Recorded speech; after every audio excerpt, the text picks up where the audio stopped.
Things that happened in Minneapolis, cop standpoint, right? I'm disgusted with the things that happened in Minneapolis. Period, point blank. Things could have went way different. At the end of the day, let's talk facts. The guy is on the ground. He's laying on his stomach. He have handcuffs on. It's 4 of y'all, 1 of him. 4 of y'all, 1 of him. Who has control of the situation? It's not much one person could do against 4 people. Now let's get deeper, right? As an officer, you are a first responder, right? So if in the midst of you trying to gain compliance, someone is hurt, you have to render aid. So somebody saying, I can't breathe, I can't breathe, I can't breathe, you don't think to yourself and say, oh my gosh, this guy can't breathe, he might die. Let me render aid, right? Another point, officers, other officers, if you're going to be an officer that's going to stand there and not help when things go wrong, come on, like you don't see that? That's the reason I got behind this badge, right? Because I want them officers that's afraid to step up, I want to be the one to step up. If I see wrong happening, wrong is not happening in my presence, right? I'm going to check it. And that's period. You guys, we all know this is horrible and this is awful. It's time for all of us who call ourselves human beings, who have hearts and morals and feelings.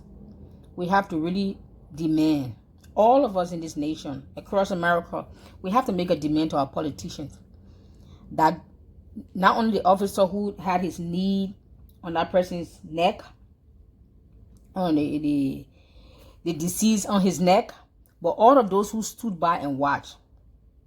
Guess what?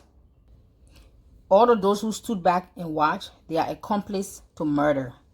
Because if you watch somebody's being raped and you stand there and do nothing, are you not aiding and abetting into the crime? So they all should be guilty as charged. They all have blood on their hands. They say they're trying to take control of the situation. Some people argue it's a split second or you have to make a split second decision. Or that video is at least 5-6 minutes long. So that's not a split second. He had more than 1 split seconds to move your knee off of somebody's leg. And the man, he was laying on his belly with his hand cuffed behind his back. How much of a threat does he pose to you? The one who had his knee on the man's neck. How much threat does the man who's in handcuffs laying on his back, how much threat does he pose to you? So much so that you have to put such force on him to kill him. And the other 4 officers, or other 3, because the one with his knee on his neck, and the other 3 standing by. I mean, the police officer, I'm not going to say all police officers are bad, whether they're black or white. We all know that that is not the case. But are these guys monsters? Are these guys human beings? Like, you have to look at somebody as less than a human to do that to them. You have to really look at them as less of a person or less than a human being. Or maybe he has some kind of issue in his heart against black people or black men. But that man, that police officer, please, somebody should do a thorough investigation of his background, his history as a police officer. Because most of the time, when these things come out in the news and you check those guys' record, it's not the first time. It's just the first time he's been caught on camera. I guarantee you. I'm not painting a picture. Don't get me wrong. Just think all police officers are bad or all white police. I don't think that.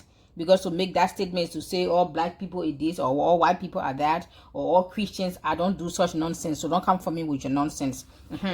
But I guarantee you, if you guys go and search, if they don't cover his records, you go and search, I guarantee you, he's been doing this for years, but he's been covering his track, covering his butt. You know how the police officer, what they call it? Is it the blue silence something? That's a statement they make by the police officer. They have this silence, blue something. You know what I'm talking about. Put a message in the comment section there for me. But I guarantee you, somebody do a thorough research of his background, his history as a police officer. He's been doing this for years, and he's been getting away with it. This is just the first time he got caught. That's it. But this is not news. I find it many times. I find it almost hard to believe that this is the first time something like this will happen. I'm not saying it's not the first, but I guarantee you, somebody search and do a thorough investigation and dig deep into his background. You will see the information that will come up. I want you to listen to the speech of the Minneapolis mayor. I seem to share the same sentiments that he shares. Listen to what he has to say. And anything else over the last 36 hours, one fundamental question. Why is the man who killed George over the last 36 hours, one fundamental question. Why is the man who killed George Floyd not in jail. If you had done it, or I had done it, we would be behind bars right now. And I cannot come up with a good answer to that question. And so I'm calling on Hennepin County Attorney Mike Freeman to act on the evidence before him. I'm calling on him to charge the arresting officer in this case. We cannot turn a blind eye. It is on us as leaders to see this for what it is and call it what it is. Thank you. George Floyd deserves justice. His family deserves justice. The black community deserves justice. And our city deserves justice.